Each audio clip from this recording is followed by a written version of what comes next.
Hello everyone, I am Tanuja, your chemistry mentor. तो आज आप पढ़ेंगे थर्मोडायनामिक्स पार्ट 4। तो आज हम लास्ट क्लास में हमने पढ़ा था types of process and reversible and irreversible work done, और उनका प्रोसेस का टाइप हमने पढ़ा था। आज हम पढ़ेंगे, आज देखते हैं इंटरनल एनर्जी क्या है। तो अगर इंटरनल एनर्जी की हम बात करें तो इंटरनल एनर्जी, अगर कोई सिस्टम है आपका, उसमें जितनी भी एनर्जी होती है, जैसे फॉर एग्जाम्पल इस रूम के अंदर, मतलब जिस रूम में आप रह रहे हैं, अगर मैं बात करूं कि उसमें जो भी एनर्जी है उसके लिए उसमें हर एक पार्टिकल, हर एक ऑब्जेक्ट रिस्पॉन्सिबल होगा।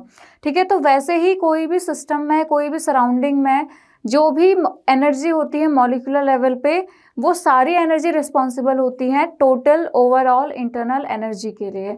दैट मीन्स हम बोल सकते हैं कि internal energy is the sum of all possible energy values. That और वैल्यूज क्या क्या हो सकती हैं, जैसे आपका आयनाइजेशन एनर्जी है, vibrational energy, bond energy, potential, kinetic और रोटेशनल, ये सारी जितनी भी एनर्जीज हैं, सारा सम क्या होगा आपका इंटरनल एनर्जी के इक्वल होगा। तो इंटरनल एनर्जी को हम बोल सकते हैं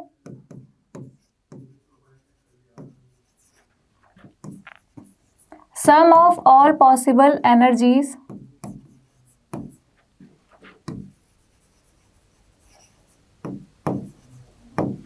and जैसे internal energy is equal to हो सकता है, मान लीजिए for example potential energy plus kinetic energy plus rotational energy plus translational energy plus vibrational energy plus bond energy, और भी बहुत टाइप की एनर्जी जो मॉलिक्यूलर लेवल पे होती है। तो इसको हम बोल सकते हैं, ये सब क्या है, ये सब है आपका, ये सब मिलके अराइज करती हैं total overall energy of the system, जिसको हम बोलते हैं इंटरनल एनर्जी। अब एक चीज़ और बताऊं मैं आपको कि आप इंटरनल एनर्जी की एग्जैक्ट वैल्यू नहीं निकाल सकते हैं।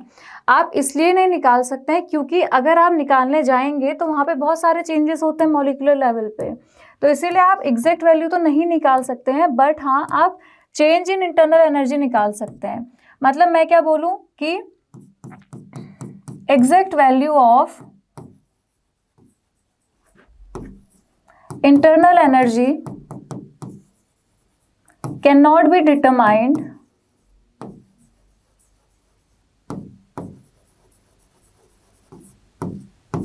बट द चेंज इन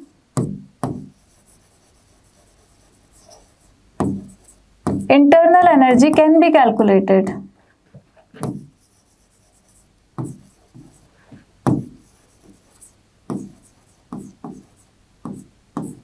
और एक और इम्पॉर्टेंट बात, इंटरनल एनर्जी को हम रिप्रेजेंट करते हैं यू से, कैपिटल यू से। ठीक है, तो हम बोलेंगे कि हम डेल्टा यू निकालेंगे, और ये होता है एक स्टेट फंक्शन। दैट मीन्स हम लोग क्या बोलेंगे, डेल्टा यू। और एक और चीज, डेल्टा यू को हम बोलते हैं एनर्जी ट्रांसफर्ड और heat transferred at constant volume. ये थोड़ा सा आगे देखते हैं ये कैसे होता है।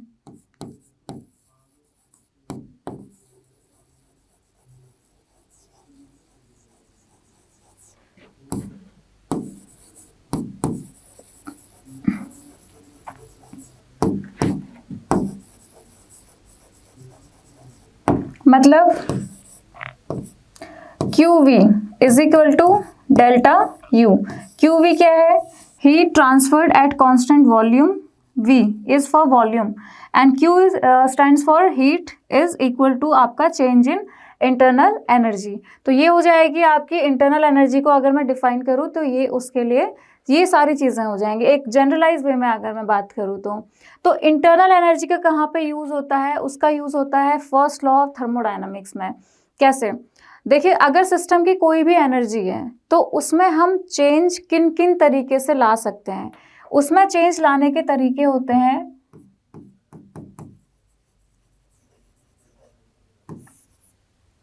Via heat and work. Heat क्या होगा, टेम्परेचर डिफरेंस, जो भी टेम्परेचर डिफरेंस है आपका सिस्टम में, जो भी आपका यहाँ पे ओरिजिनेट हो रहा है, जो भी टेम्परेचर डिफरेंस वो कन्वर्ट हो जाता है हीट में। और वर्क डन हो जाता है, जो भी उसमें जो वर्क कर रहा है सिस्टम या सिस्टम पे जो भी वर्क हो रहा है, तो ये सब क्या हो जाएगा, हीट एंड वर्क। ठीक है, तो आपका जो एनर्जी चेंज है, तो energy change can be brought about, मैं यहाँ पे क्या लिख सकती हूँ, energy change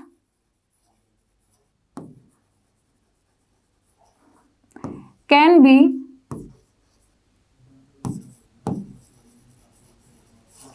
brought about both by doing work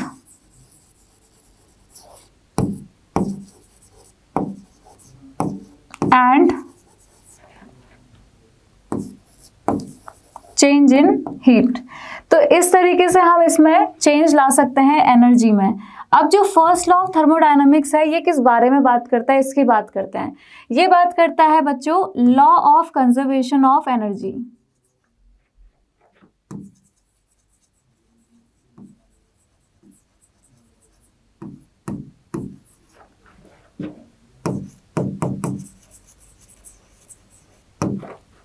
law of conservation of energy क्या होता है, बचपन से पढ़ते आ रहे हैं। Energy can neither be created nor be destroyed but only can be converted from one form to another form.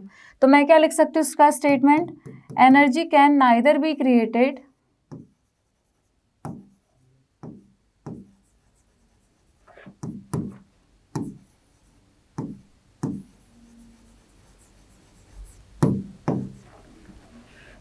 nor destroyed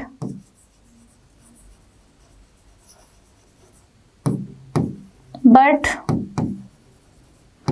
can be changed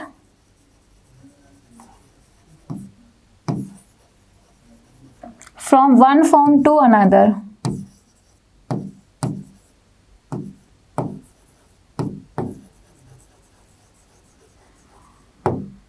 ठीक है, तो ये हो जाएगा आपका फर्स्ट लॉ ऑफ थर्मोडायनामिक्स का स्टेटमेंट। तो इसके लिए मैं एक रिलेशन डराइव करती हूँ, delta U is equal to Q plus W.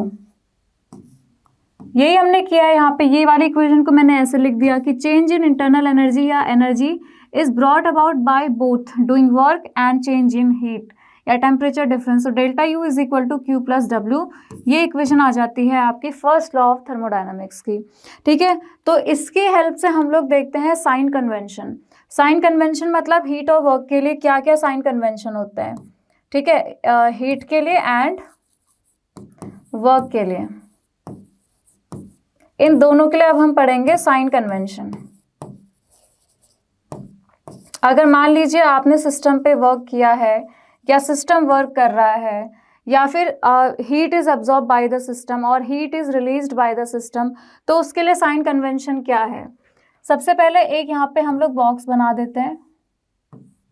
अगर मैं सिस्टम पे वर्क कर रही हूँ या सिस्टम को मैं हीट दे रही हूँ और work done by the system हो रहा है या heat released by the system हो रही है, तो क्या होगा, देखिए साइन कन्वेंशन है तो work done on the system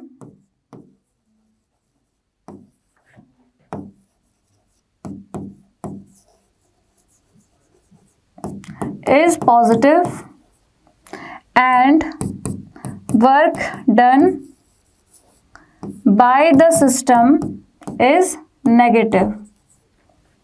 Next, heat is absorbed by the system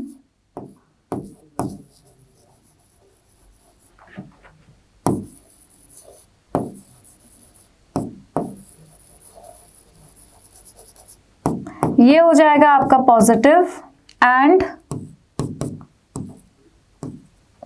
heat is released by the system, ये हो जाएगा आपका नेगेटिव। ठीक है, तो वर्क डन अगर आप करेंगे तो ये हो जाएगा पॉजिटिव, और अगर आप heat is absorb by the system, heat देंगे सिस्टम को तो positive, work done by the system हो जाएगा negative and heat released by the system हो जाएगा नेगेटिव। ठीक है, तो ये कुछ साइन कन्वेंशन है जो आपको ध्यान रखने पड़ेंगे throughout this whole chapter. तो अब हम देखेंगे आगे एंथैल्पी के बारे में। तो अब एंथैल्पी क्या है, enthalpy is the heat content of the system. या आप बोलो कि हीट चेंजेस अगर आपको पढ़ने हैं, स्टडी मतलब it is defined to study the heat changes in a chemical reaction and it is also known as heat content of the system. तो मतलब अगर जितना भी आपके सिस्टम में हीट कंटेंट है या हीट में चेंज हो रहा है, टेम्परेचर में चेंज हो रहा है, तो आप किसकी हेल्प से मेजर करोगे? एंथैल्पी की हेल्प से आप उसको मेजर करते हो। तो H इज इक्वल टू, इसको हम रिप्रेजेंट करते हैं H से, तो H is equal to heat content of the system.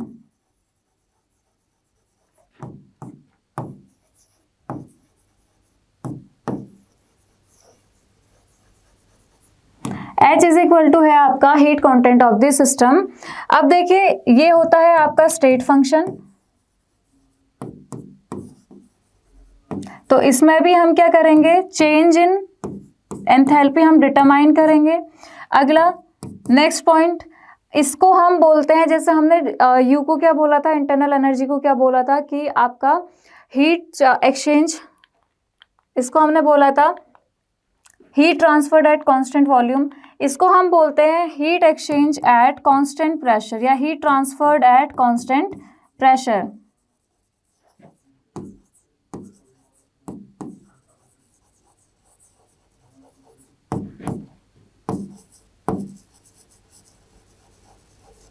यानी कि QP is equal to delta H, ये ठीक है। P stands for pressure and Q stands for heat. तो अब देखिए अगर मान लीजिए इसके लिए एक सिस्टम आता है, एक रिलेशन आता है H is equal to U plus PV, तो मैं क्या बोलूं? It is the sum of internal energy and product of PV।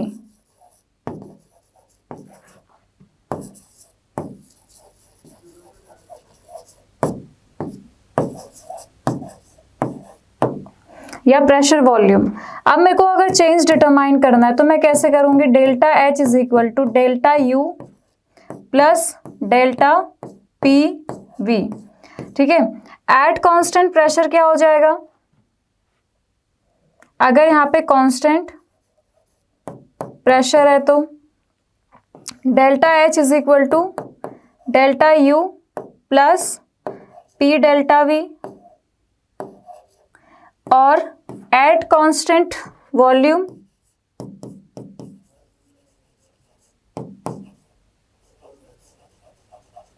ये रिलेशन क्या हो जाएगा? Delta H is equal to delta U plus V delta P। तो ये चीज़ आपको ध्यान रखनी पड़ेगी कि आपको कांस्टेंट क्या टर्म दिया हुआ है। नेक्स्ट हम देखेंगे अब कि इस रिलेशन को हम कैसे मॉडिफाई कर सकते हैं।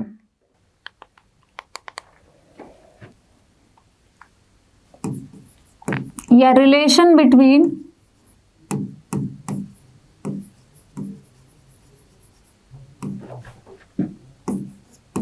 Delta H and delta U। देखो अब आपके पास था एक equation delta H is equal to delta U plus P delta V या फिर V डेल्टा P। इसको आप एक रिलेशन आपको याद होगा, PV इज इक्वल टू क्या होता है? nRT। अगर मान लीजिए आपका वॉल्यूम चेंज हो रहा है तो गैस के मोल भी चेंज होंगे, तो डेल्टा NG/RT। अब आपका डेल्टा NG क्या है? Moles of reactant, moles of products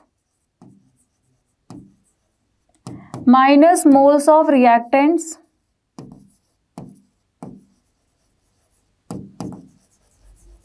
तो इसको हम रख देंगे इस रिलेशन में, तो ये क्या बन जाएगा? Delta H is equal to delta U plus delta NG/RT। ये आपकी इक्वेशन आ जाएगी, ठीक है। अब देखिए जो डेल्टा NG है ना, it can be either positive, it can either be negative, it can be fractional, and it can also be 0, कुछ भी हो सकती है इसकी वैल्यू। अगर हम कैसे देखेंगे, चलिए एक बार देखते हैं डेल्टा एन जी की वैल्यू के लिए। फॉर एग्जाम्पल आपकी एग्जाम्पल 1 हम लेते हैं, N2 + 3H2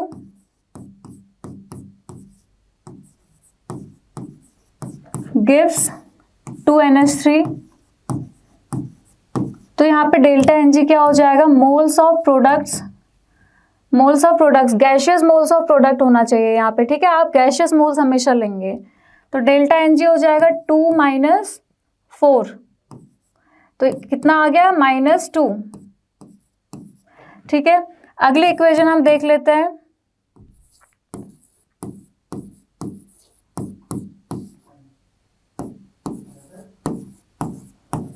NO2 gives N2O4। इसमें जो डेल्टा एन जी आएगा वो कितना आएगा, 1 -2, अगेन -1 नेगेटिव। अब एक और हम लोग देख लेते हैं,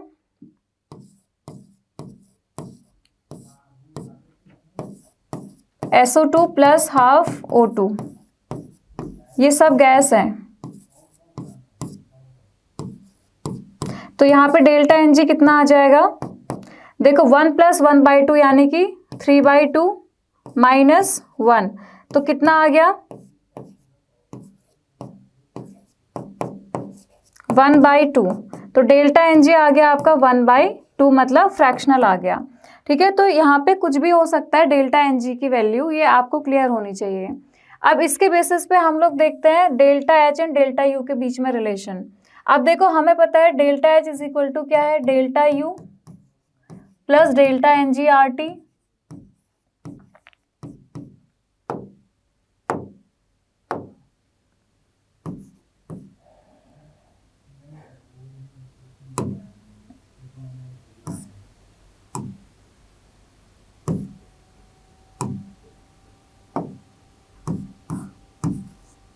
तो इसके लिए हम देखते हैं केस 1,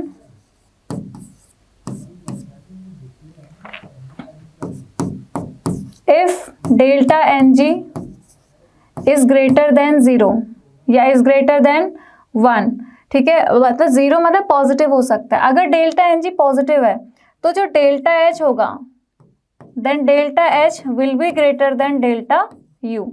अब केस 2 हम देखते हैं, इस इक्वेशन में रखना है, बस आपको मैथ्स अप्लाई करनी है simply. If delta N G is less than 0 then delta H, less than 0 है मतलब नेगेटिव है, तो कुछ क्वांटिटी डेल्टा यू में से माइनस हो रही है, तो डेल्टा एच भी हो जाएगा less than delta U. Case 3 है,